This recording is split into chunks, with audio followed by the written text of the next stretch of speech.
The following audio recording has been designed for learning purposes only. Do not share, distribute, or provide any type of copies, or this audio lesson will not be made available to you. Good luck with today's lesson. I forgot to change the chapter number. I'm fixing that for the next one. There'll be no confusion. Right?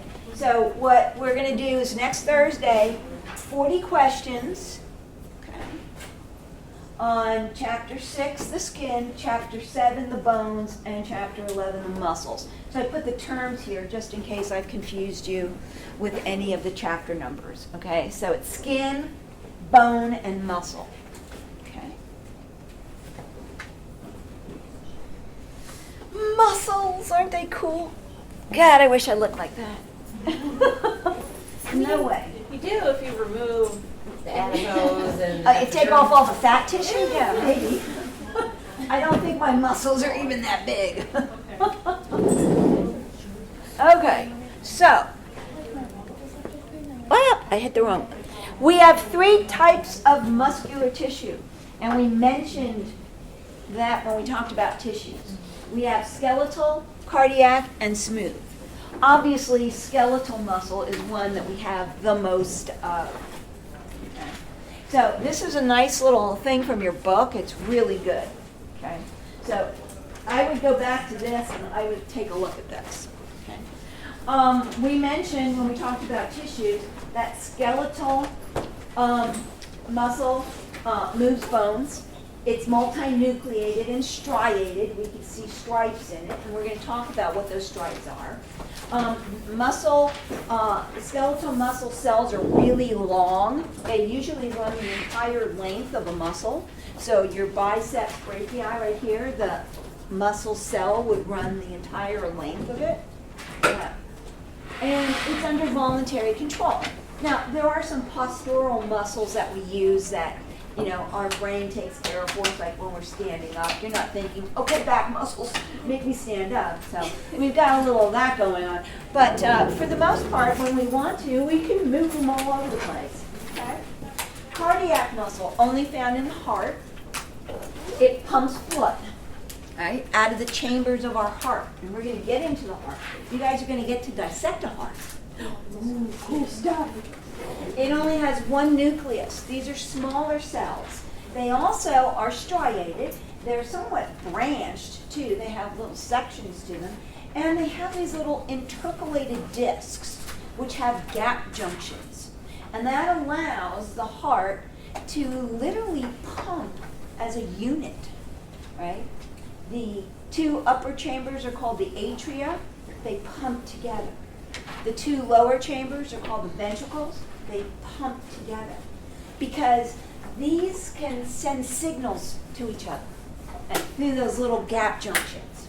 And yeah, we have no control over that. Visceral muscle is also smooth muscle. There are no striations, right? It still has some of the same components, but they're used in a different way. And then again, it's only going to have one muscle. It's usually really thick in the middle, and then it tapers out at the ends. Okay. We find it in a lot of organs, in our blood vessels, our GI tract, stomach, yeah, a bunch of places. Okay. And once again, we have no control over that. Right now, you're probably moving some stuff through your small intestines, and you don't even know it's happening. It's constantly working. So this is a good place to go to kind of get the basics on the 3 types of muscles. So what do muscles do, though? All of them. Movement, right? Moving the contents, the heart, the intestines, moving things from place to place, moving body parts, right? You name it. Childbirth, urination. We need muscles to do everything. Stability. I mentioned we have some of those postural muscles that prevent us from making unwanted movements. Control openings and passageways. These kinds of muscles we call sphincters. They're almost like little round muscles that when they contract, they close things. When they relax, they open tubes. We're going to find these in a lot of places, right? Yeah. getting food into our stomach, we have a sphincter. It opens when there's food in the esophagus, closes because, stomach is pretty acidic. We don't want that acidic stuff coming back up. And some people do have what we call acid reflux, right? So that sphincter may not be working as well, or the stomach got so full that it opens and allows stuff to come up the other way. Definitely works when you're vomiting. Yeah, but we can release bile. We can shunt blood to where we need to send it by these little round muscles. So if you need a lot of blood going to your skin, we'll send it there. If you need blood going to your intestines to pick up nutrients, we can send it there. So we can kind of shunt our blood to where it's actually needed at the time. If you're exercising, you want lots of blood going to your muscles. So we've got these little sphincters on some of our blood vessels. And heat production, right? Body temperature. I know we're all going to go 98.6, but we're in science, so it's 37 degrees Celsius. Okay. So yeah, we're going to use the centigrade or Celsius heat measurement, right? That cellular respiration, when we are making ATP, releases a lot of energy. It also releases a lot of heat. Anytime there's a chemical reaction, we're going to release a little heat. So especially in our skeletal muscles, we're using that ATP a lot. The ATP is giving the energy to the cells to do what they need to do, but in that process, we're also creating heat, right? We lose some energy as heat in any chemical reaction. It's just one of those laws of chemistry, I guess. So every time there's a chemical reaction, a little bit of the energy that we're trying to get is lost as heat. So our skeletal muscles, I've just used up my daily amount of ATP. Now I'm going to be tired the rest of the day. I'm just kidding. But every time you move a muscle, you need ATP. So you're constantly making all this ATP. We really have no place to store it. We have to just keep making it as we're using it. So we've got a certain amount in our cells that's helping us do the work, but then we're constantly making more and more and more and more. Every time we do something, there's a chemical reaction occurring. We're losing some of that as heat. And our skeletal muscles generally make as much as 85% of our body heat. And that's what keeps us nice and warm inside. Responsiveness. They are actually excitable. How does the muscle contract? How does it know to shorten and do a contraction? Because we're going to make it excited. And that's what we're going to talk about. So that responsiveness is its ability to respond to chemical signals. Conductivity. Once we get it to respond, we're going to be able to spread that signal throughout the entire muscle cell. And so it can conduct that excitability. Contractility, it contracts, right? It shortens.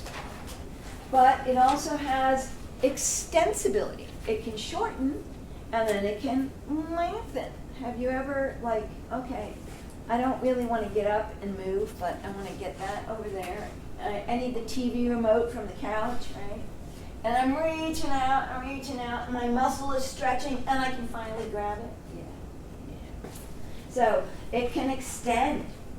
And when we're done, either contracting it or extending it, it goes back to its original position. It's got elasticity. It can stretch and go back to normal. It can contract and go back to normal. So they're pretty amazing when you think about it, right? We usually don't too much. All right, so skeletal muscle. We're going to talk about that first. Voluntary, striated, attached to bones. Sometimes we attach it to other muscles, but not usually. It's usually always going to be attached to at least one bone, maybe two. It just depends what muscle we're talking about. Okay? The striations, the stripes that we see, are alternating bands of light and dark. Okay? That's because of the contractile proteins that are in the muscle. And when those contractile proteins interact, right, that's how we get contractions. It's also how we can do some extension. But that's the way they are constructed, their structure inside, makes us look at these bands, light, dark, light, dark. And again, voluntary.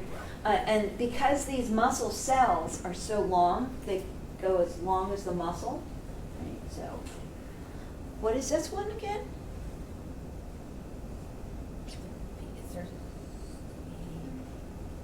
What's a muscle? One of the muscles. What is it? The one in the middle, right? The big muscle that goes right down the middle. Biceps femoris. Rectus femoris. Yeah, look at that. See, remember. Yeah, don't forget them. Go back and review them a little bit. Yeah. But that's a long muscle when you look at it. And the muscle cells literally go all the way. So they're really long. So we have a tendency to call them muscle fibers or a myofiber. Oh yeah, that MYO is a prefix for muscle. They could be as long as 30 centimeters. We don't have a centimeter rule in it. About that one. Crazy, right? Think of those really tall basketball players. Yeah. Their muscle cells are super long. Okay. All right. So, how do we look at a muscle? Well, we have individual muscle cells, muscle fiber. This is an individual muscle cell. Within the muscle cell, we get that pattern, light, dark, light, dark. Those are the contractile proteins. And the contractile proteins are made up of what we call myofibrils. Okay? So we have these long strings, it looks like. It's not really a string. Those are the proteins. And the proteins have a particular pattern to them. And the way that pattern works is where we see those striations. Light, dark, because of the way these things are made up inside the muscle cell. So, muscle cell, muscle fiber. Okay. But you've seen those muscles are really thick. So, the muscles are made up of what we call fascicles. Groups of muscle cells. And around the fascicle is going to be some connective tissue that holds it together. Actually, every muscle fiber has a little bit of connective tissue around it. And then we group them together in fascicles. And then if we were to look at your entire rectus femoris, we would find it's made up of many fascicles and surrounded by connective tissue that then kind of merges into the tendon that attaches it to a bone. So if we take that entire rectus femoris, it would be the entire muscle surrounded by connective tissue. Within the muscle would be fascicles surrounded by some connective tissue. Inside the fascicles are all the cells, or muscle fibers, surrounded by some connective tissue. And then if we looked at one individual muscle cell, we would find it's got all these long contractile proteins in there that almost look like muscle cells themselves, right? It's a little confusing. Yeah. But these are myofibrils, and they run the entire length of the muscle cell, and the muscle cell or fiber is surrounded by some connective tissue too. An entire muscle, a fascicle in a muscle, one muscle cell. And then these are called myofibrils. Okay? A little confusing? Not really. Right? We're just going to bundle everything up. Because, yeah, we want them to work. Right? We don't want them to fall apart. So we got everything bundled in a way that makes sense for them to function. So, each one of the muscle fibers or cells has a endomysium. Endo means in. Each fascicle's connective tissue is called a perimysium. Goes around the bundle of fibers. And then on the outside of the entire muscle is an epimysium. All right, so these are 3 words for connective tissue that surrounds each different part. Okay. Endo means in. Peri usually means kind of in the middle. And epi means on top. Epidermis, on top of the dermis. Okay? So we've got endo, peri, and epimysium. That's the term for the connective tissue that surrounds each part of a skeletal muscle. Mysium, M-Y-S, M-Y-O. M-Y anything usually means muscle. Okay, so if ever you see M-Y, you think muscle. And then we also have something that's called a fascia. A fascia is connective tissue that helps to separate groups of muscles or a muscle from other muscles. Okay? Yeah. And on top of that is usually the subcutaneous tissue, the fat and the areolar tissue that connects the skin to the skeletal muscle. Because in almost every single place, there's skin over skeletal muscle. Except for some of our deep muscles, right? All of our superficial muscles are covered by skin. So we've got epidermis, dermis, subcutaneous layer, the fat, and the adipose tissue. Adipose tissue is the fat, the areolar tissue, connecting it to the muscle that's underneath it. So yeah, my biceps femoris is connected to my skin. What are these muscles?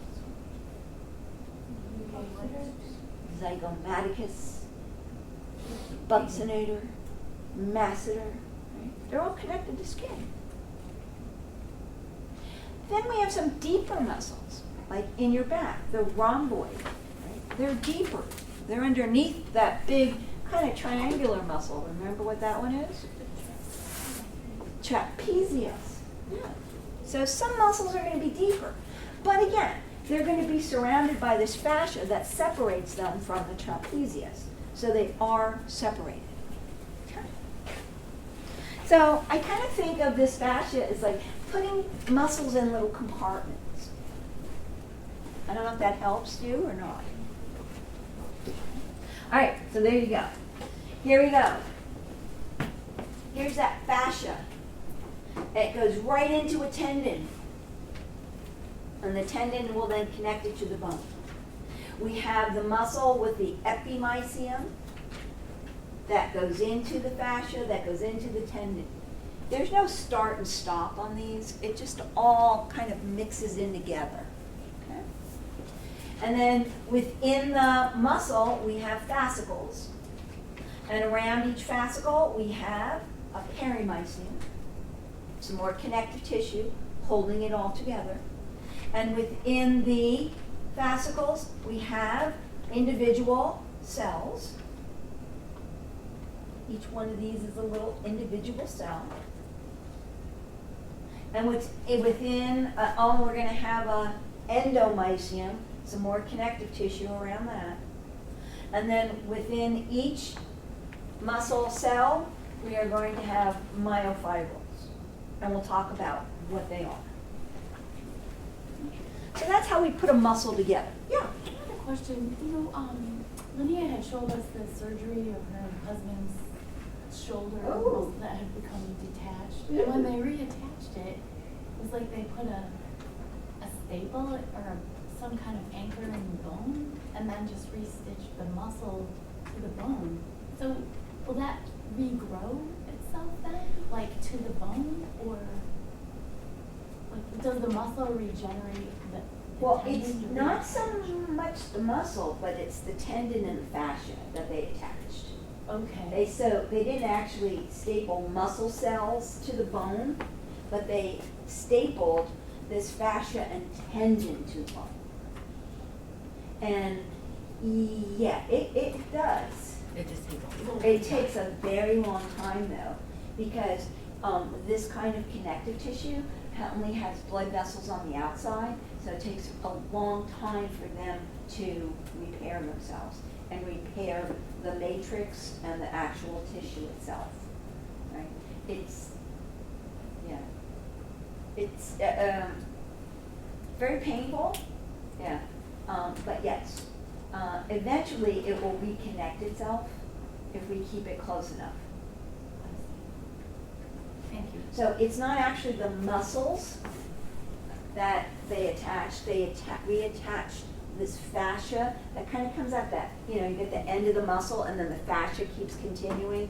It goes right into that tendon. And the tendon actually is going to go through some of the bone tissue to attach to the connective tissue inside the bone, right? It connects to the periosteum on the outside, and then it actually connects a little bit inside to some of the connective tissue inside. So that part of the bone is kind of porous Well, somewhat, and Yeah, I wouldn't call it actually porous, but the fibers make their way through. Okay, it's not like there's pores or anything where it can get, but it can work its way through in between the osteomes and stuff like that. Make a little more sense then? Yeah. Yeah. You all saw the Achilles tendon, right? Yeah, right, on the models, in the leg model, the one that goes from your, what did you call that calf muscle? Gastrocnemius, yeah. That really long, it connects it all the way to the bottom of your foot. And, a lot of athletes get an injury to that. And it takes a long, long time for that to repair itself. And yeah, the doctors have to go in and kind of connect it so it knows where to connect back to. Okay. Yes? I have a question about the name of that muscle, because it has gastro in it, which usually means stomach. Is there any reason why it's called gastrocnemius? Maybe when whoever first saw it said, "Oh, that looks like your stomach." I'm just guessing here. You have no idea what's in the mind of the person who's naming those. Yeah, like semi-lunar valves in the heart. Maybe the person who first saw them said, "Oh, look, it looks like a half moon." Semi-lunar. So some of these names, I kind of guess that's probably why they call it that. There's another valve in the heart called the mitral valve that's named after a bishop's hat. I looked that one up. Yeah, you kind of like, well, what are they thinking? But a lot of times, we're talking back. We were studying body things way, way back, right? Yeah, even Galileo. No, was it Galileo? No, who was it? The guy who did the picture of the. Anyway, I can't remember his name. Da Vinci, yes, right. He did the picture of the man, right? I mean, that was back in the 1600s, 1700s, 1800s. We were studying a lot of these things. Yeah, they got cadavers and they cut them up, or people who they were trying to operate on and died, and then they would cut them up and they would look at these things. And so they were naming them for things that were familiar to them at the time. Now we look at it and we're like, why would you call it that? It doesn't make any sense, right? Yeah. So, and they don't change the names, right? I might have mentioned we're trying to get away from naming them after people like Volkmann's canals. Yeah. Perforating canals, yeah. Havasarian system, osteon or central canal. So we're trying to get away from doing that as much. But, it was a great honor when you discovered something to have it named after you. Or you're the person who gets to name it. Right? They do that with new discovery of species. Whoever discovers it and determines it's a new species gets to name it. so, you know, it's one of those honor things, and so, you know, the guy's sitting there going, they want me to name it. I don't know, looks like a stomach. Gastrocnemius! And I have no idea. Yeah, I was just curious. Yeah, I know. And, you know, to me, it kind of looks like a The stomach. Yeah, stomach. Maybe a little. Maybe a little, yeah, but maybe whoever he cut up, it looked like it a lot, who knows? Because remember, things change after death. They're not exactly the way we would see them on a model. On a living person versus a dead person, things change a lot. Okay? So I just take some guesses at these, and that's what I always thought. It must have looked like a stomach to somebody. Yeah. Okay, so again, the tendons are going to bridge the gaps between the ends of the muscles and the bones. There are lots of collagen fibers in this connective tissue, right? But literally, it's kind of like the endomysium around each cell, the perimysium around each fascicle, and the epimysium just kind of come out of the end of the muscle, and they continue into that tendon and fascia, okay? They are going to literally fuse with the periosteum of the bone, okay? So the outer connective covering of the bone, and they literally make this good attachment. And you got to think about that, right? Because if the attachment wasn't good, the muscles could rip away from the bones very easily. Okay. All right. Every muscle has an origin and insertion, and they didn't make you learn these. We had to learn them. I don't remember them all anymore because it's been a long time. But we had to learn every origin and every insertion. Okay. I think your lab manual gives you some of that information also. The origin is when it's attached to a more stationary bone. Take your scapula. There's a ton of muscles attached to the scapula. The scapula doesn't move that much. I mean, it moves a little, right? But it's not moving that much. So it's kind of stationary in terms of that. So the stationary part we call the origin. The insertion part is where, on the other side of the muscle, the tendon inserts into what's going to move. Okay. So here's a good one. Here's your biceps. It's inserted on the scapula. Its origin is on the scapula, and it inserts into the Radius. And what do we do with the radius? Radiate. We radiate. We roll, right? The radius makes you roll your hand. We have muscles. The biceps is also going to help us bring it this way because we still have to bring that radius up towards our face if we want to bring our lower arm up. Bend our elbow, bring our lower arm up towards our face. You want to lick your elbow? Want to lick your elbow? I can't do that. You can lick my fingers. Ice cream. Oh, yeah. Okay. Lunchtime. So every muscle has an origin and insertion. With these, you know, for every action we do with a muscle, we have to undo it. So if I flex my arm this way, I'd be stuck unless I had muscles that allow me to extend it. So for every action that we do with muscles, we have to have a muscle that undoes the action, regardless of what it is. So flex, you have flexors, and then you have extensors. Flex, extend, flex, extend. So muscles generally work in groups. Okay?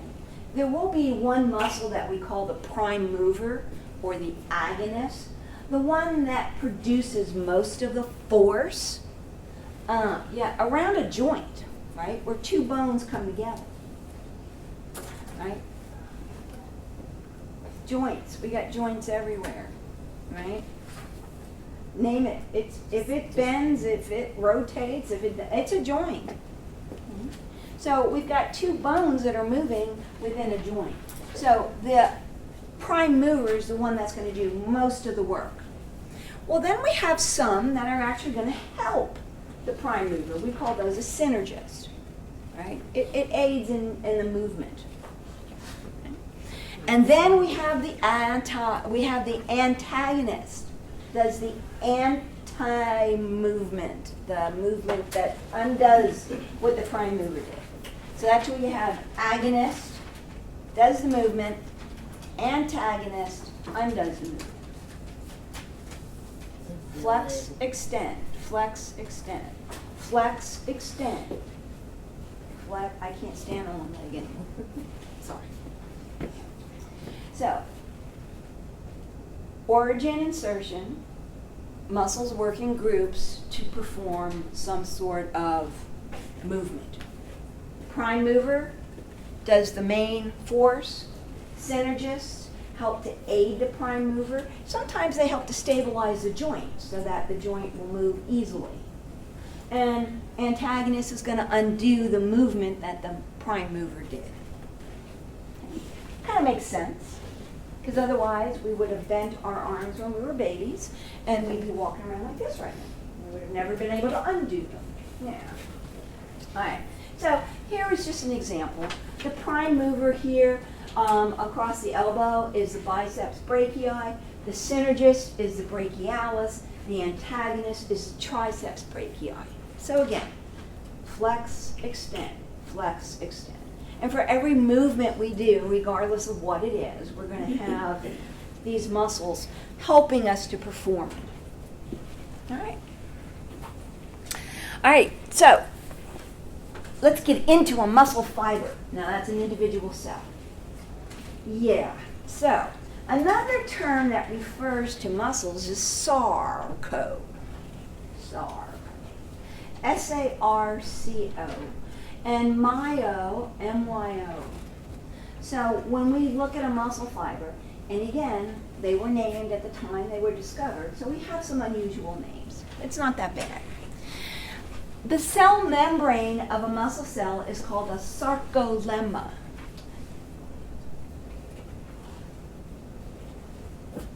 It's the cell membrane. We have cytoplasm inside the muscle cell. We call it the sarcoplasm.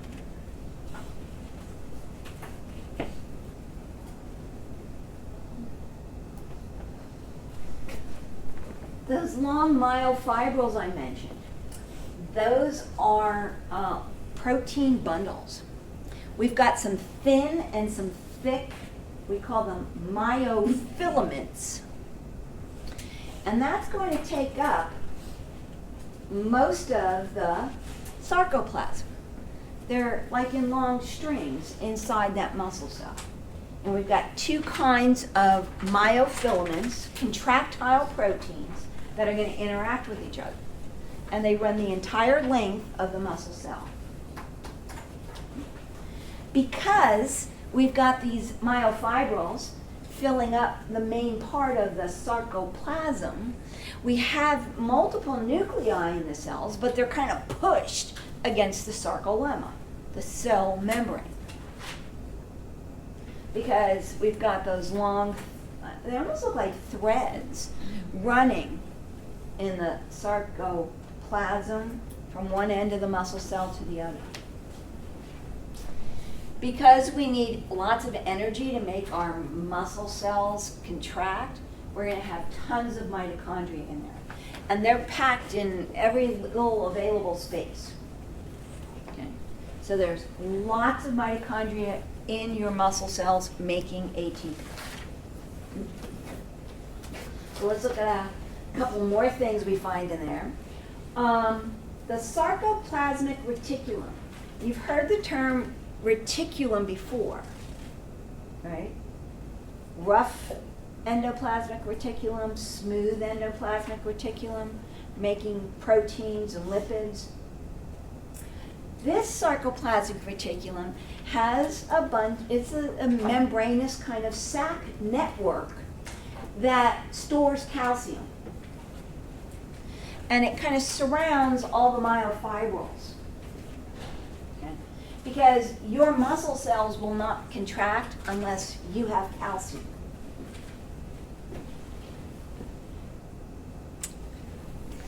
Now, we said that this is an excitable tissue, which means it's going to have an action potential, almost like a neuron does, like your nervous system.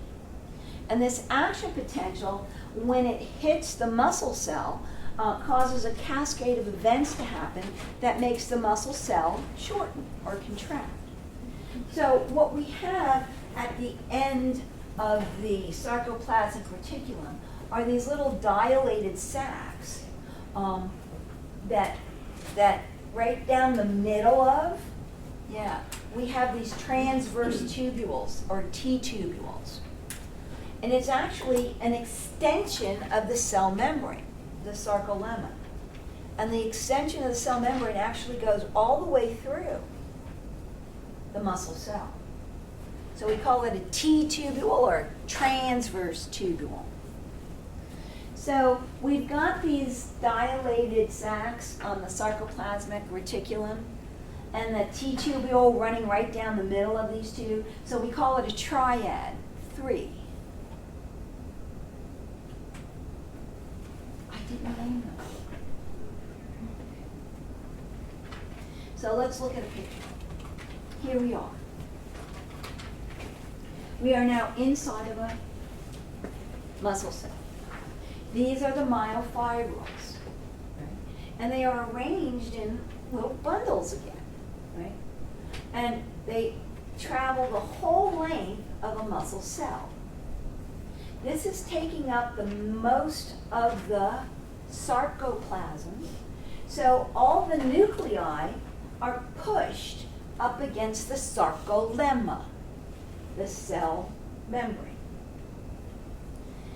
Any place that's available are going to be mitochondria. So all the little yellow things are mitochondria because we need lots of ATP to get our muscle cells to work. So we have to constantly be making it. Surrounding this, and it, it's a network that surrounds all around everything. This is the sarcoplasmic reticulum. And here it looks like little tubes connecting to these terminal cisternae.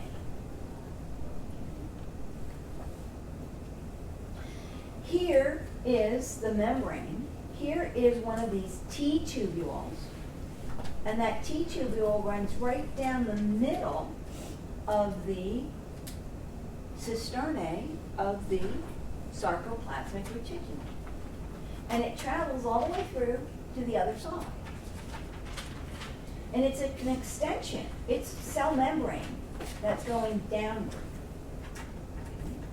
So when this muscle action potential occurs, we're going to send a signal across the cell membrane and down the T-tubules. And that signal is going to travel very far down deep into the muscle cell. And that's going to cause a cascade of events to occur that will allow the muscle cell to contract.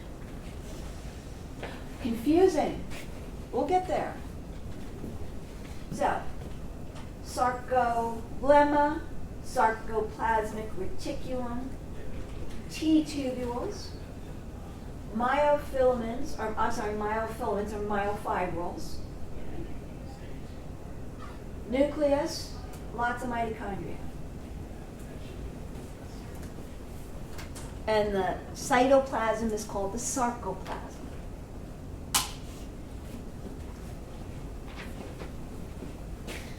Whew. That's the major stuff in there.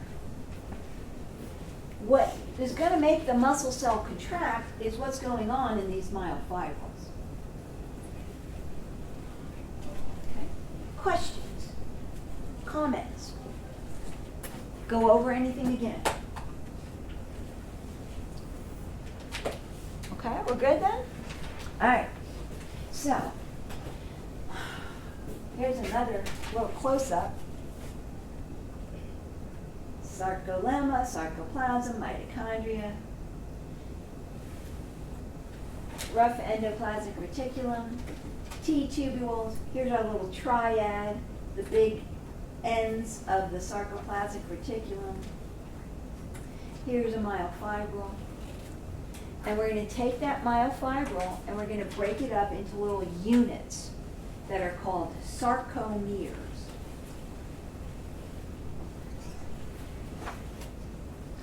And notice here on this picture, light, dark, light, dark, light, dark. Oh, these myofibrils, the way we line up those contractile proteins is what's giving us that striated look. Light, dark, light, dark, light, dark. And we break up those myofibrils into smaller units that are called sarcomeres.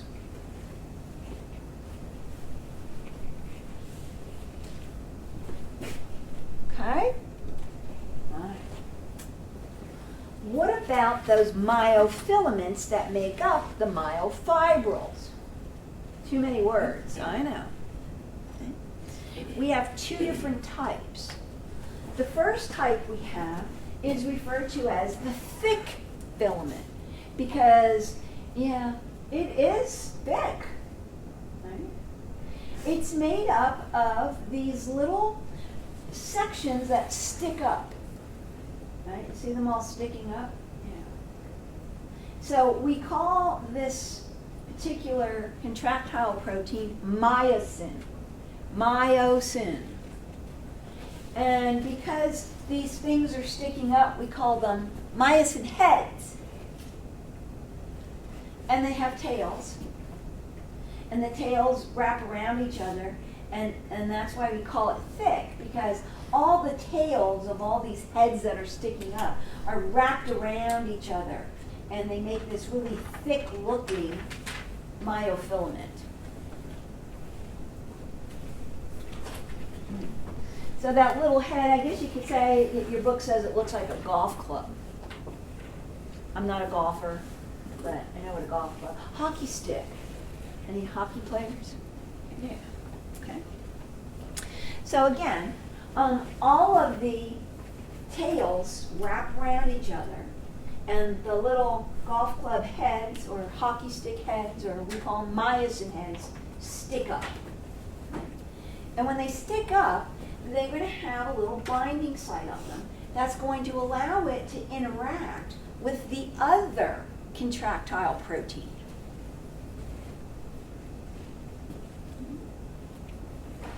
The other contractile protein is called actin. Actin is a little kind of roundish globular protein that looks like a bead. And it always comes in two strands that kind of wrap around each other. So it looks like beads on a string, and then they kind of twist in that kind of helical way. That's the yellow stuff.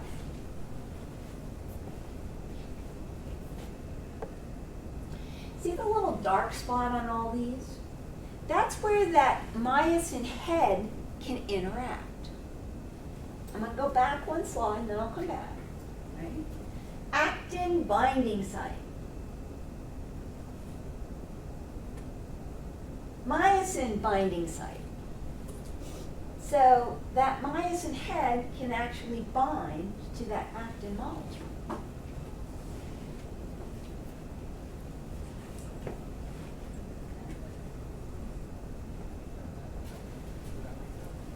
There's one thing though. Your muscles aren't always contracted, otherwise we look really funky, right? Sometimes they're relaxed. And until we send a signal to the muscle to contract, it's relaxed. So the actin and myosin can't interact with each other. So we've got this other protein called tropomyosin that kind of wraps around the actin and covers up the binding site. So and when we send the message to the signal to contract, we need to move that tropomyosin so that that myosin head can then interact and bind to the actin. So we have another little protein that's called troponin. And when troponin binds to calcium that gets released from that sarcoplasmic reticulum, it's going to move. And as it moves, it's going to pull the tropomyosin away from the binding site. So we kind of think of tropomyosin and troponin as like regulatory proteins. They're regulating when actin and myosin can interact to form a muscle contraction.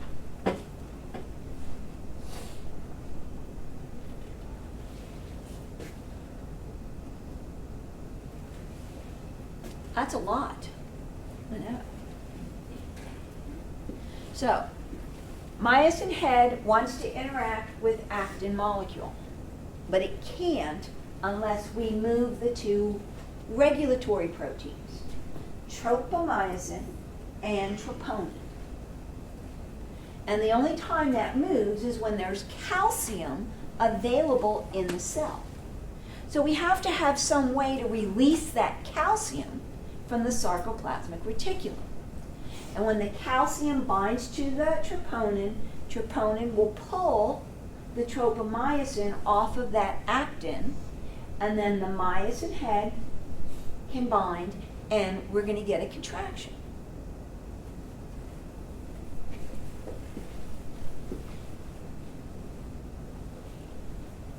Okay, so far? So there they are. Tropomyosin and troponin.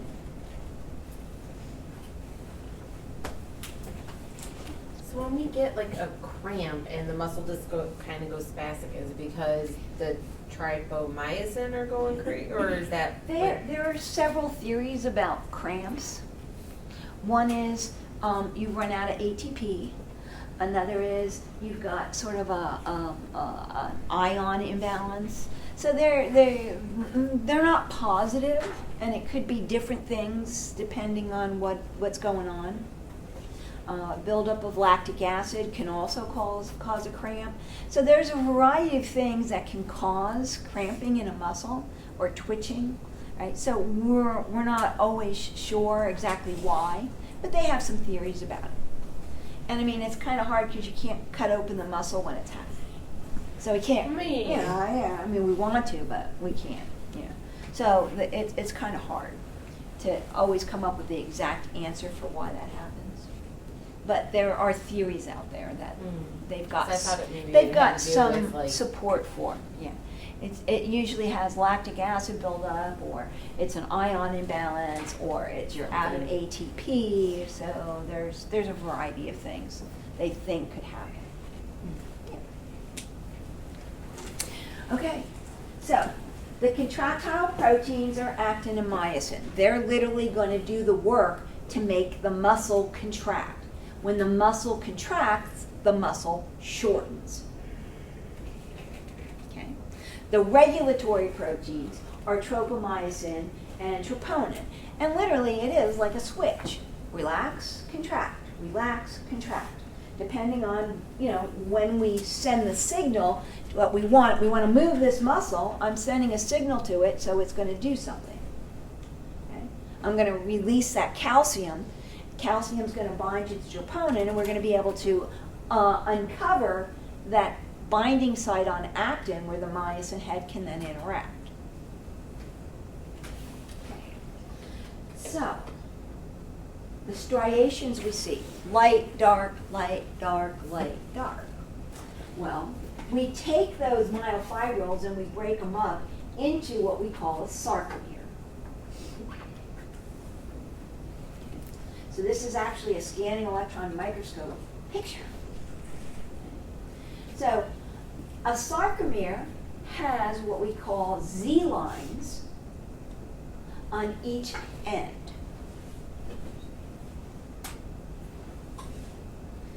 That actin, the thin filament, is connected to the Z line. This is a muscle that's relaxed. And it's thin, so it's light colored. So that's the light band.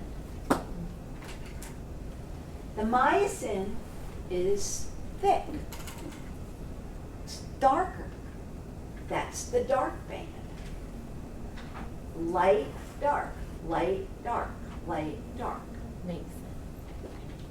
Now, the sarcomeres are lined up, and there's a Z disc on the end of this one, Z disc on the end of this one, but then there's another sarcomere right here.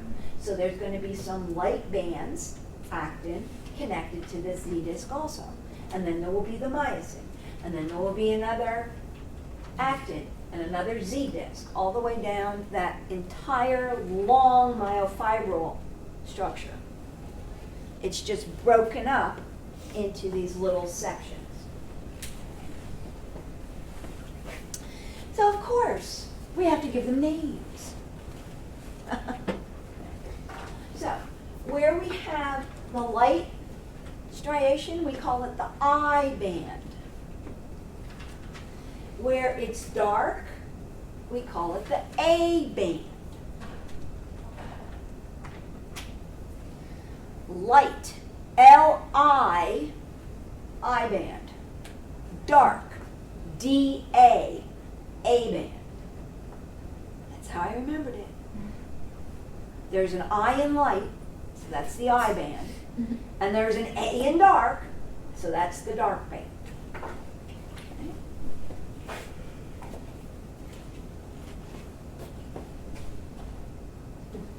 You might notice in the middle here, it's a little bit light.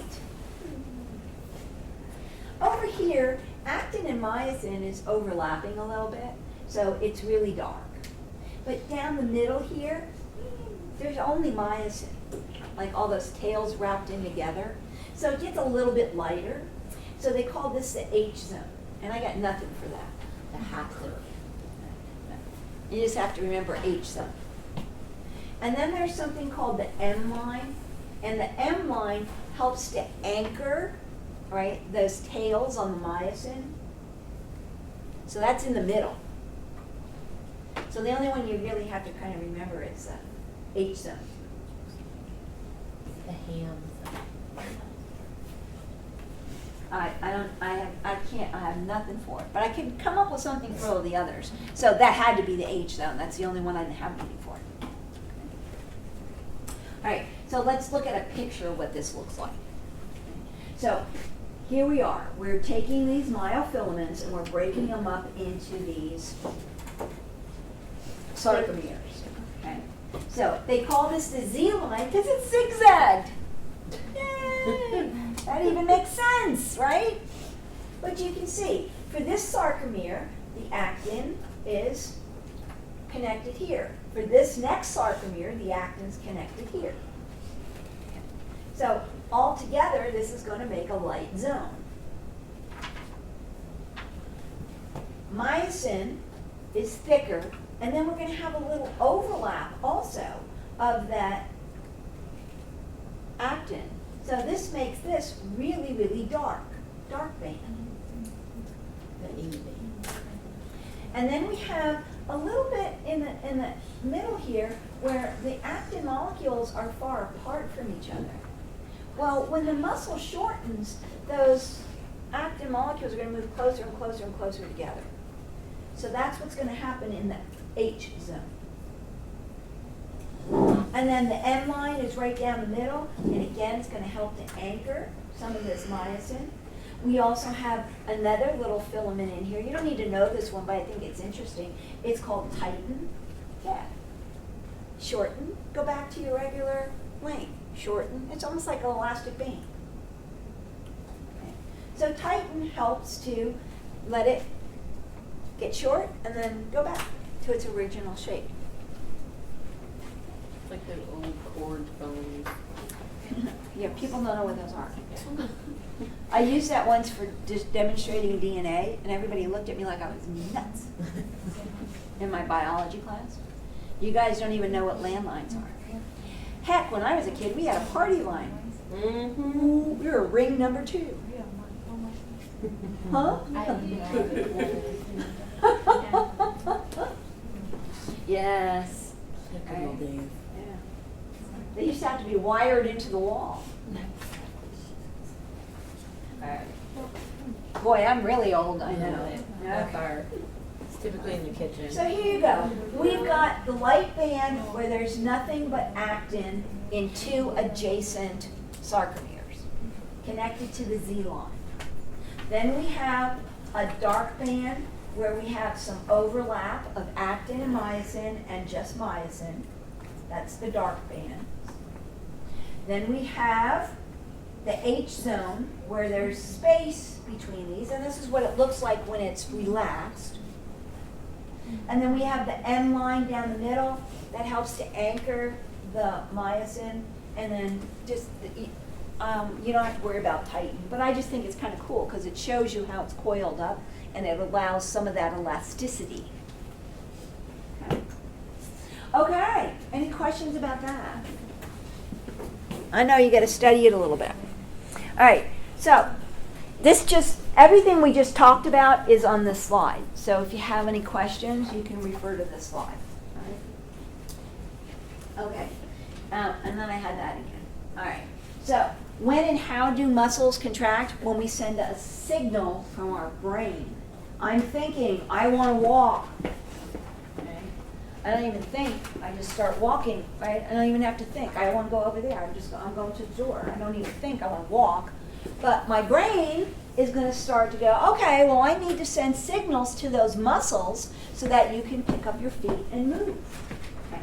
So we do have this nerve muscle connection, brain, spinal cord, muscle. Okay? So, do we use every single muscle fiber when we are doing every movement? No. Okay. We actually have an X number of nerves and neurons going to X number of muscle cells, right? If I want to pick up a feather or a piece of paper, I don't need to use every single muscle in my biceps, right? I just need to pick up the piece of paper. If I need to pick up the bench or the lab, the table, whatever, I gotta use more. So you're based on experience, your brain says, I need to activate X number of muscle cells. So we have what are called motor units. One nerve signaling to X number of muscle cells. So for a light movement, like picking up a piece of paper, I may only have to activate 1 or 2 motor units. To pick up the entire table, I may have to activate all of them. So we just divide them up into these, and they're called motor units. Okay, there you go. So nerves, your brain sends a signal through your spinal cord. Your spinal cord sends a signal to the muscle fibers. So here you go. Don't worry about what kind of fibers they are, just there are nerves coming out and sending signals. This one is signaling to 1, 2, 3. This one is signaling to only 2. So if I want to pick up that piece of paper, maybe I only need to activate 1 of those. If I need to pick up the table, I may need to activate all of them. Okay. So it just depends on what movement you want to do. How do you know how many to activate? Your experience, right? You know a piece of paper isn't heavy. So your brain says, I've picked up paper before. I know I only need to activate 1 or 2. You know a table's heavy. So your brain says, I picked up a table before. I know it's heavy. So I'm going to activate X number. Have you ever gone to pick something up that you thought was heavy and you're like, whoa, wow, that was light. You got fooled, didn't you? Or you go to pick something up and you think, oh, I can pick that up, and you're like, oh, no, I can't. Yeah. So your brain is making that calculation for you. How many of these things am I going to activate? Okay. So a motor unit is one nerve fiber, one neuron, one nerve that is going to activate X number of muscle cells. Because again, we do fine movements. I'm sure if you wear contacts, you do not want to use every single muscle in your arm to stick that contact in your eye, right? You only want to use a few. You want to do a really fine motor movement so you don't poke your eye out. Right? So depending on how many of these we activate will depend on how strong the contraction is. Okay? Now, these are dispersed throughout the entire muscle, okay? And every muscle fiber, muscle cell, connected to that nerve will contract. Okay? But not every muscle fiber in the entire muscle will contract.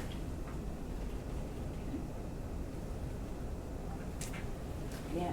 So each muscle fiber only gets supplied by one neuron, but one neuron can go to many muscle cells, muscle fibers. Okay. So your brain, based on your experience from when you were a tiny little kid, right, and you tried to pick up something at home, and you couldn't, you're learning those things. And your brain then decides, I'm going to activate X number, this number, that number, whatever needs to be done for that movement. So we have really small motor units where we're only going to, activate 3 to 6 motor fibers. Oh, I'm sorry, muscle fibers. I said that the wrong way. We're only going to activate 3 to 6 muscle fibers for that one neuron, okay, for that one nerve. And that would give us fine movement, okay? We get a lot of that in our eyes, right? Yeah. I mean, I learned how to roll my eyes without my mother seeing. Did you guys do that? No? Never did. But you have really fine eye movements, right? You can move your eyes without moving your head. Yeah? You don't need to go wow and like crazy on your hands, right? We touch everything with our hands. Once again, the contact lens example. You don't want to do that really hard. If we need more powerful contractions, we're going to then activate large motor units. Yeah, the gastrocnemius, one nerve, 1,000 muscle fibers. Rock that contraction. Yeah.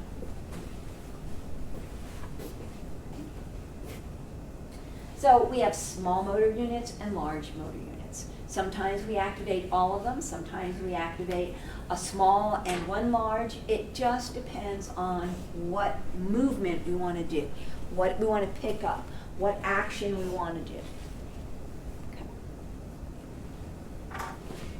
Make sense? No? Any questions about that? Okay. So, how does the nerve signal to the muscle? We have what's called the neuromuscular junction between a neuron and a muscle cell, right? Now, the neuron just doesn't land anywhere on the muscle cell membrane, the sarcolemma. There's special places where they're going to interact. And that's what we call the neuromuscular junction. On the neuron, it's the end of the neuron that's called the axon terminal. On the muscle, it's called a motor end plate, where they can communicate and we can activate what's going to happen inside that muscle cell. Okay? So, where the nerve fiber meets its target muscle fiber at the motor end plate is called a synapse. And we're going to talk more about those when we talk about the nervous system on Tuesday. Okay. Now, they don't actually touch. Nerves release neurotransmitters. So what it's going to do is there's a little space in between the end of the nerve where the neurotransmitter gets released and the muscle cell, motor end plate. The neurotransmitter gets released and it just kind of floats across this really, really tiny little space, and then it's going to cause the muscle cell to have an action potential, an electrical charge difference. There it is. Isn't that cool?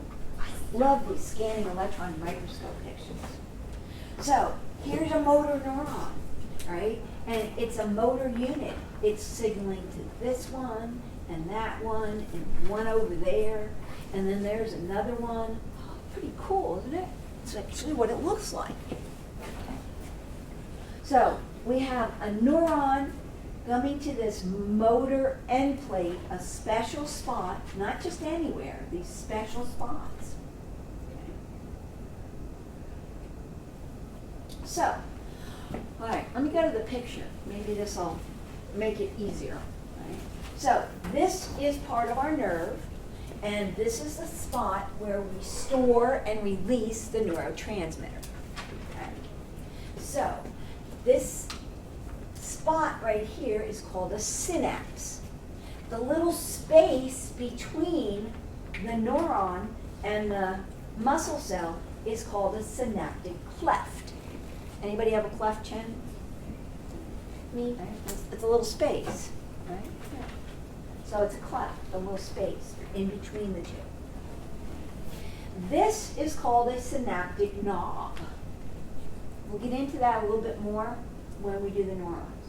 Okay. So you've got a synaptic nerve, knob on the nerve.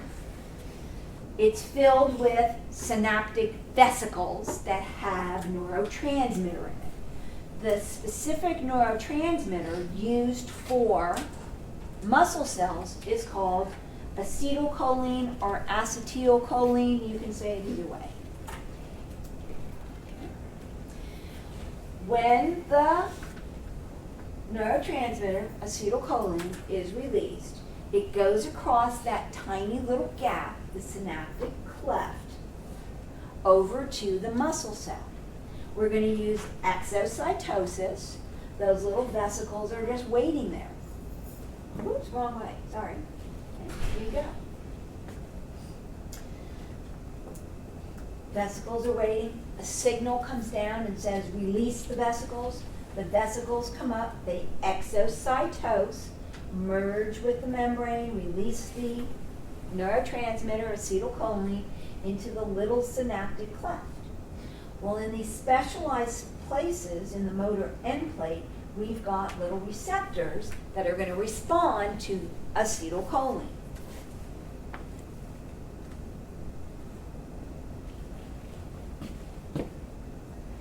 We're going to activate the muscle cell now.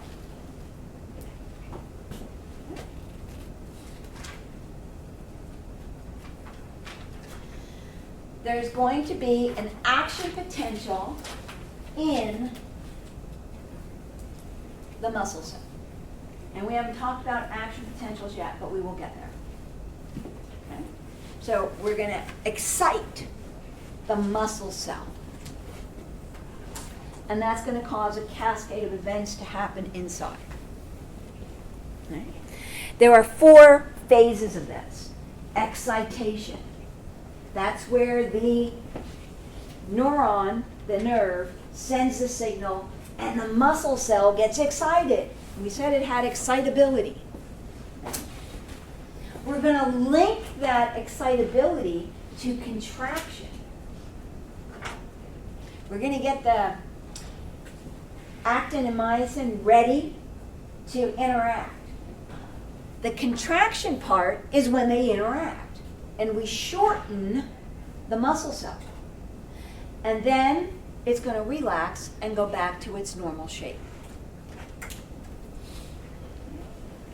So,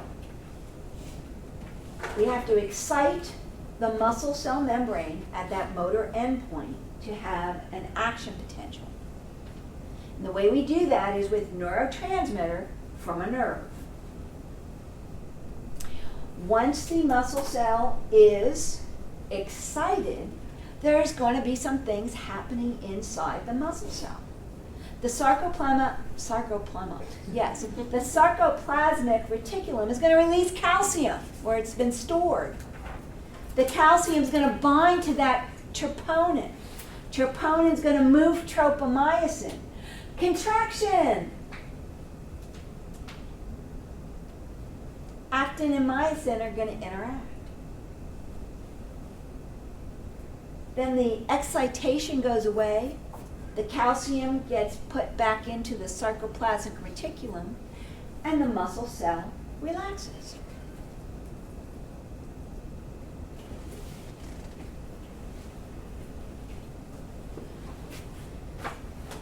We we've mentioned, this is all just words of things that we've been talking about, okay?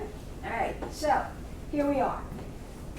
Number one, acetylcholine gets released, goes into the synaptic cleft, binds to receptors on the muscle cell. The muscle cell is now excited. This is what we call a muscle action potential. So this is the excitation. What's going to happen next to make the contraction?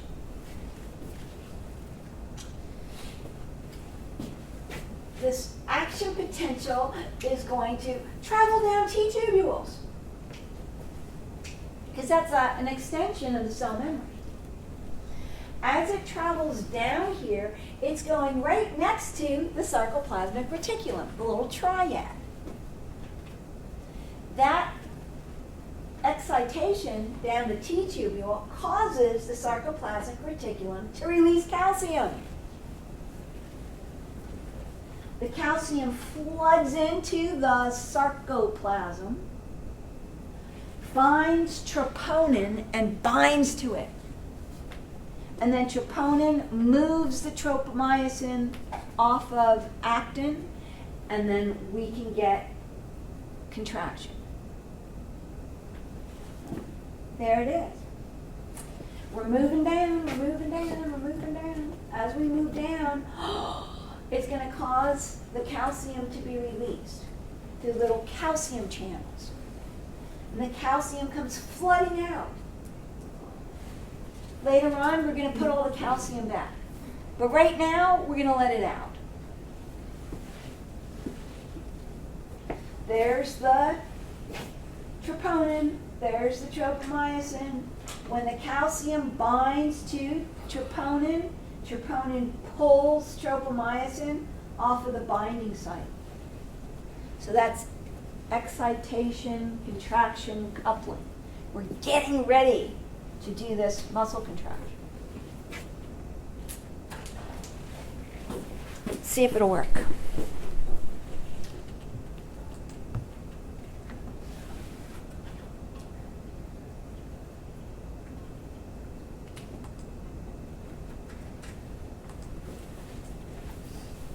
Bind to troponin. This moves tropomyosin out of the way and uncovers binding sites for myosin on the actin myofilament. And then I gotta hit play. During contraction of a muscle, calcium ions bind to troponin. This moves tropomyosin out of the way and uncovers binding sites for myosin on the actin myofilaments. ADP and phosphate are attached to the myosin head from the previous cycle of movement. The myosin heads attach to the exposed binding sites on the actin myofilaments to form cross bridges, and the Okay, I just want to go that far. So the calcium gets released, it binds to the troponin, troponin moves the tropomyosin, and now the myosin head can bind to the actin.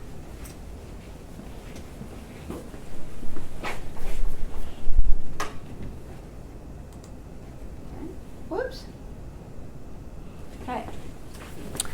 So we call this the cross bridge cycle. Okay.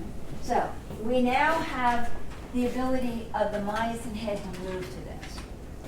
Now, from the last time we needed energy, there's still a part of the ATP attached to this. That's the ADP, okay, without the phosphate group.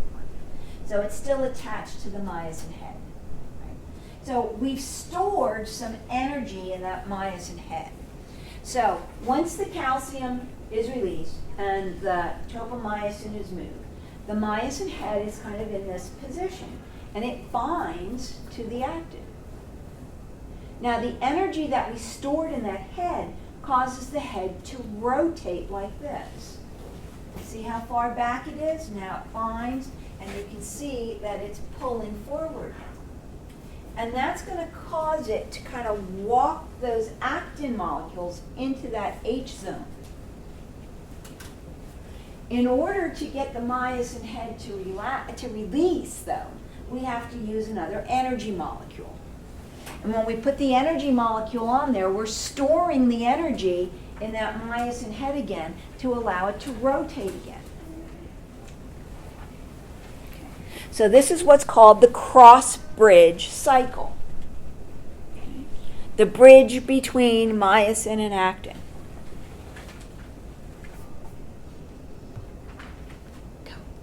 Is this the same one? I think it is. Now, how do I get there? Let me do that.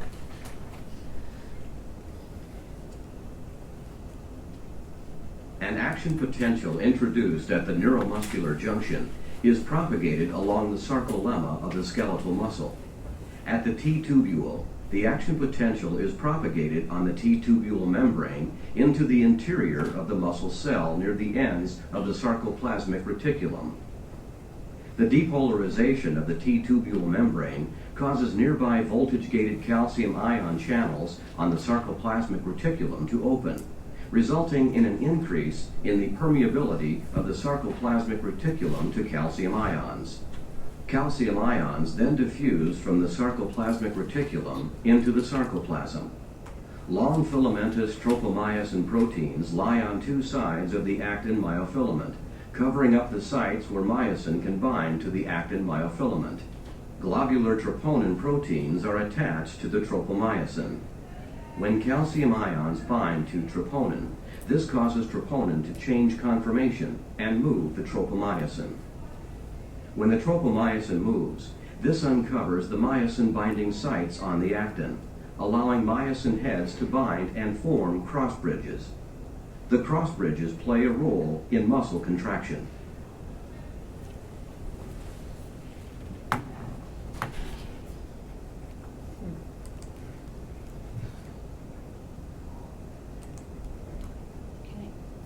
Now, let's go back to this one. During contraction of a muscle, calcium ions bind to troponin. This moves tropomyosin out of the way and uncovers binding sites for myosin on the actin myofilaments. ADP and phosphate are attached to the myosin head from the previous cycle of movement. The myosin heads attach to the exposed binding sites on the actin myofilaments to form cross bridges, and the phosphate is released. Energy stored in the head of the myosin myofilament is used to move the head. This causes the actin myofilament to slide past the myosin myofilament. The ADP is released from the myosin head as it moves. The bond between actin and the myosin head is broken when an ATP molecule binds to the myosin head.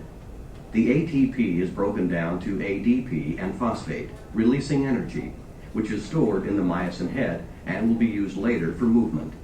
The head of the myosin molecule returns to its upright position and is ready to bind to actin again. If calcium ions are still present, the entire sequence is repeated.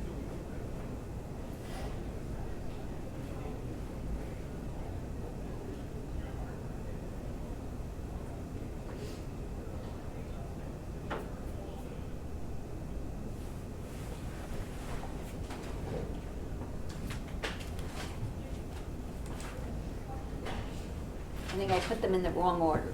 Okay? So, we call it the sliding filament mechanism. We're in the sarcomere. The actin and myosin can interact. And as they do, they're literally pulling, right, this actin into that H zone. And that's causing the sarcomere to shorten.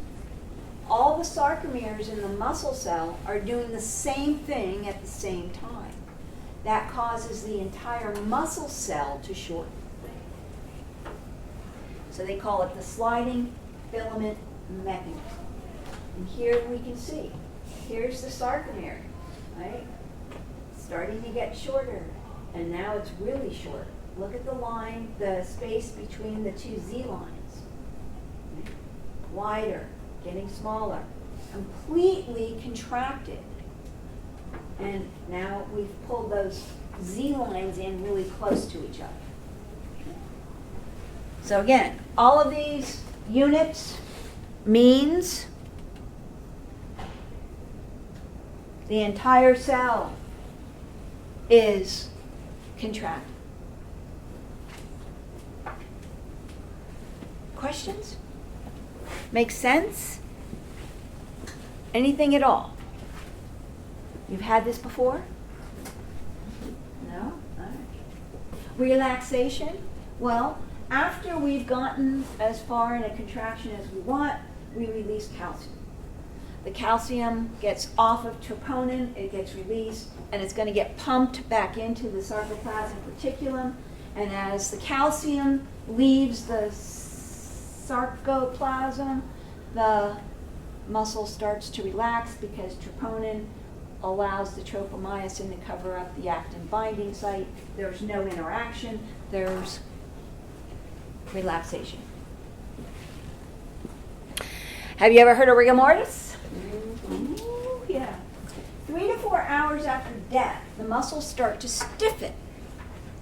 Well, the sarcoplasmic reticulum, because you're dead, starts to decay or deteriorate.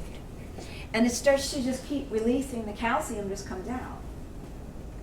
And calcium keeps binding to troponin, and troponin moves the tropomyosin, and the myosin head binds. Oh, but you're dead. So you can't make any more energy molecules. So the myosin head is stuck to actin. And yeah, the next 48 to 60 hours, till all the proteins start to deteriorate, you're stuck in whatever position you died in.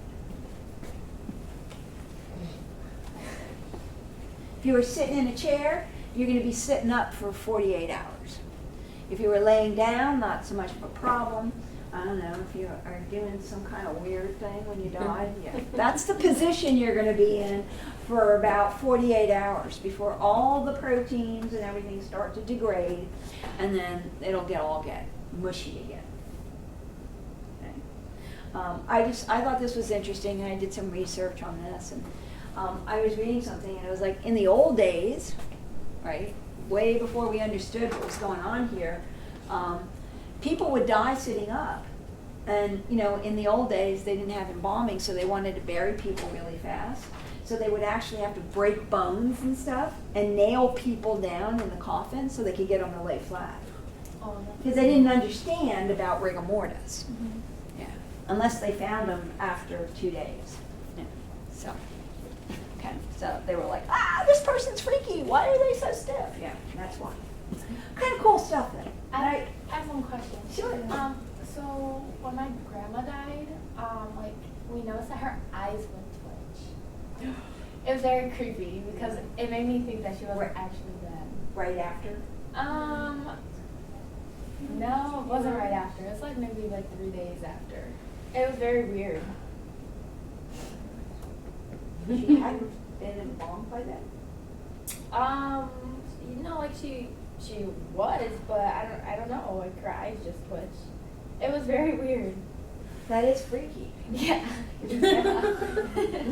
I honestly have, before embalming, I've heard of some residual little bit of movements, I thought but I've it was- never heard of that after embalming. Oh, I thought it was going crazy. I looked at my mom and was like, did you see that?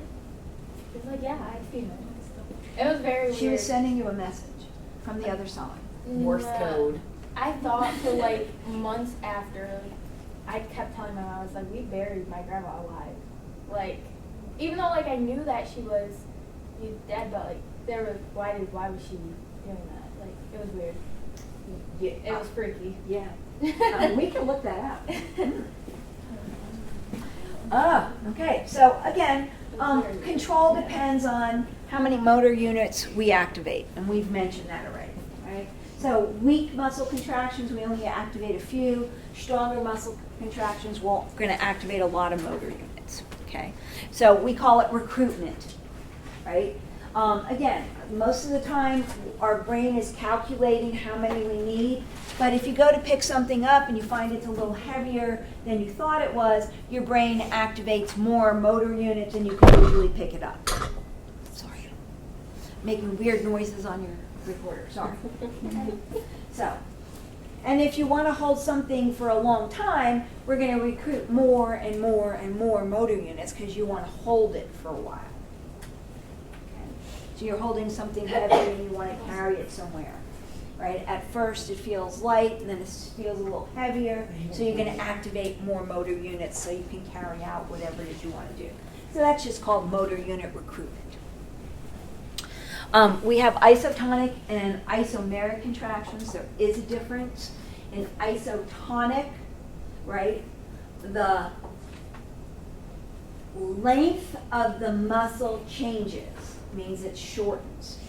In isometric, the length stays the same. So here you go. In an isotonic one, you are trying to lift something. When you're lifting that up this way, you definitely are going to shorten. Wait, I'm doing it the other way. Dang. This one always throws me off. Isotonic is when you're like lifting something, it looks like. Yes, And when isometric is just like if you grip something hard, you're contracting, but it's still staying. Because I don't know what kind of bar that I didn't is. review this one last night. I was looking through all of them, and I didn't look at this one. So, I apologize. We'll learn it together.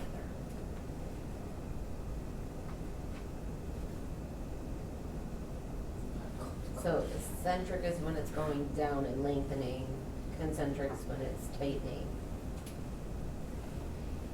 Yes. All right. Okay, I got it. I should have reviewed it last night. It's my fault. When you are going to do an isotonic contraction, the muscle is going to shorten in order to be able to perform the action. When you are doing an isometric, the muscle's contracting, but it's not shortening. All right. Leaning like this. Right? Isometric. Isotonic, lifting. Keep doing it. So, isometric contractions are good too, right? They're good for your butt. When you're standing in line and you just have to wait in line and you want to do some exercising, but you don't want to do lunges and stuff, just tighten those muscles up. We've measured what happens in a muscle contraction. We call this a twitch. Okay, so we've taken muscles and we've connected electrodes to them, and we've measured stuff and time and all that. But what we find is, from the time that we actually give a signal, a nerve signal to a muscle, there's a short period of time where nothing happens. There's no contraction happening. So they call this a latent period. But really, there is a lot happening, right? The action potential is going down the T-tubule. The calcium's being released from the sarcoplasmic reticulum. It's starting to bind to troponin. Troponin's starting to move the tropomyosin. And then finally, we get contraction. And notice the contraction happens very quickly once that calcium gets flooded into the cell. Relaxation, it takes time to get all that calcium back into the sarcoplasmic reticulum. We have to use energy, we have to pump it in, and the relaxation period takes a little bit longer than the contraction period. Okay? So, if you were measuring a patient's reaction times to things and that, they would hook them up to a machine, stick a little electrode in the muscle, and then they would give it a little shock, right? And you would be able to get a trace like this to see what's happening. Okay. So this is just a single twitch, contract. That's it. Right? But we do a lot more than just twitches with our muscles. Okay? So we get what we call wave summation. The more stimulation, the faster we stimulate a muscle, the more response we get from it, right? And we get two things. One's called unfused tetanus, the other is called fused tetanus. And again, we've done this measuring what's going on so that we could understand what's happening inside that muscle. So here's where you would give a signal to the muscle and you get a twitch. And as the muscle is relaxing, if you gave it another twitch before it fully contracted, we get a bigger contraction. And if we keep giving it signals, we get what's called unfused tetanus. This is sort of something we use when you're going to go for a run or you're going to go work out. What do they tell you to do? Stretch. Stretch. This is what's happening. You're doing this unfused tetanus. You're getting your muscle cells kind of primed, okay? So that when you want to do a movement, lift a weight or run, you are going to be sending signals to those muscles on a continuous basis, right? And we get what we call tetanus. Really nice, smooth contraction, but at some point it's contracted as much as it can be. It can't contract anymore, it's fully contracted, right? And that's where you're lifting a weight or you're getting into a nice run, okay? So your muscles are there. But our muscles can't hold contractions forever. They do fatigue. And in this case, they stop giving it a stimulus, but your muscles will do this over time too. Have you ever picked up something heavy and you're like, hey, I can carry this upstairs? And you get halfway up the steps and you're like, oh, crap. Oh, I gotta put it down. I'm gonna drop it if I don't put it down. So regardless of what we're doing, we cannot hold muscle contractions forever. We just can't. The muscle will begin to fatigue. So that's what doing some of this is showing us. And we do this when people may have certain kinds of muscle conditions or diseases where the muscles are being affected. We can measure these. We can do what's called a myogram. So we can see what's happening, and we are artificially stimulating the muscle to see what's going on. And these are the things that we should regularly see, and if we're not, then we know there are some issues there. Fatigue, causes of fatigue, yeah, we don't know. Yeah, we got some theories. Too much ATP, not enough ATP, right? You can't make ATP fast enough. You're consuming it and you can't make any more faster. We have some slowdown in what we call the sodium-potassium pumps. We haven't quite talked about how an action potential occurs, but if these things slow down, we can't get the muscle fiber excited. Lactic acid, ooh, feel the burn, right? No pain, no gain. You've heard that? Yeah. That's lactic acid building up in your muscles. That has some consequences too. And, you know, those nerves that are signaling with the acetylcholine, yeah. Suppose they don't have any more acetylcholine to release. They've used it all up. They have to make more. So there's no more neurotransmitter to be released. So these are all the reasons why we believe that we can get muscle fatigue. They all make sense, but is there just one? No, it could be a combination of all three, all four. Doesn't matter. Okay. All right. Cardiac muscle. We're going to stop. Yay. Oh, we should just finish. Good luck with today's lesson.